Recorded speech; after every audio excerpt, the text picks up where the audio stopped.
सत्संग जी, बहुत अपार आनंद का अनुभव हो रहा है इस संगत में।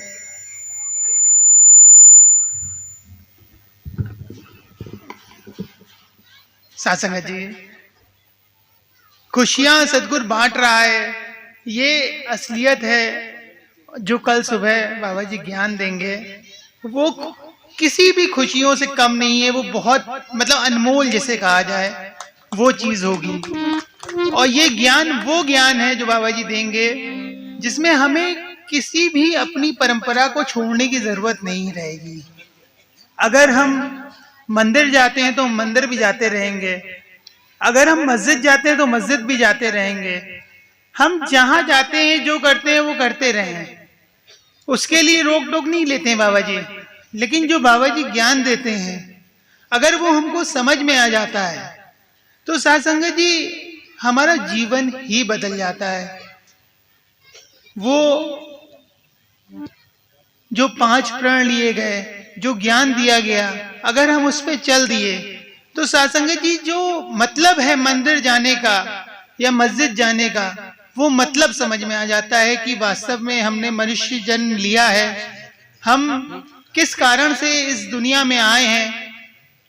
और कोई भी समझ लीजिए कि इससे अनमोल चीज तो कुछ हो ही नहीं सकती है। अगर हम दुकान जा रहे हैं और हमको अपना मालूम चल जाए कि हमको ये कार्य करके इससे प्रॉफिट मिलता है तो वही कार्य हम करेंगे और कोई कार्य नहीं करेंगे। और दुकान जाते ही सिर्फ और सिर्फ फायदे के लिए हैं और किसी चीज के लिए नहीं जाते हैं। इसी प्रकार से जो इस कारण से ये मनुष्य योनि हमें मिली है, अगर उसे सफल बनाना है तो सत्संग जी यहाँ पे आके और वो ज्ञान हमें प्राप्त करना पड़ेगा निश्चल भाव से, बिल्कुल निष्काम, बिल्कुल कोई भी मन में छल कपट की इच्छा ना लेते हुए। सत्संग जी जब हम ये ज्ञान लेंगे और वास्तव में इसमें चलेंगे तभी सत्संग जी हमारा जीवन सफल होगा। नहीं तो आए थे हरि भजन को ओटन लगे कपास, तो सत्संग जी कुछ हाथ नहीं आएगा। मुट्ठी बांध के आया जगत में, हाथ पसारे चला जाएंगे सत्संग जी। लेकिन सत्संग जी मुट्ठी बांध के आए थे तो उसके पीछे एक कारण था। हमने माँ के गर्भ में एक वादा किया था और उस वादे की वजह से मेरी मुट्ठी बंधी थी। हे प्रभु, मुझे इस कुंभी नर्क से निकाल, मैं तुम्हें पल पल याद करूंगा।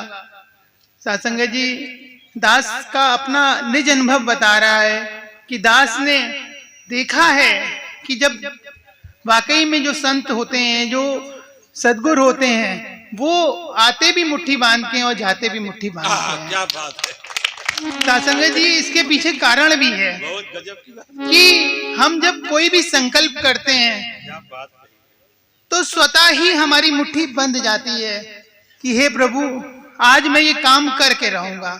सत्संग जी अपने आप मुट्ठी बन जाएगी। और जिस समय वो काम मान लें अधूरा रह गया तो हम कहेंगे हे भगवान, सोचा था वो कार्य नहीं हो पाया। लेकिन अगर वो कार्य हो गया तो सत्संग जी स्वतः ही अपनी मुट्ठी फिर बंधेगी और फिर मैं कहूंगा, देखा मैंने कहा था ना।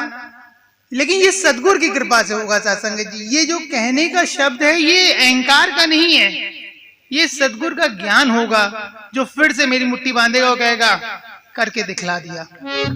ये एक सबूत है सत्संग जी, इसके ऊपर नहीं विचार सत्संग जी। बस सद्गुरु से इतनी प्रार्थना, ये अनुभव हमें मिले और हम अपने जीवन को सफल बना पाए। सत्संग जी इसी के साथ प्रेम से बोली सद्गुरु भगवान की जय।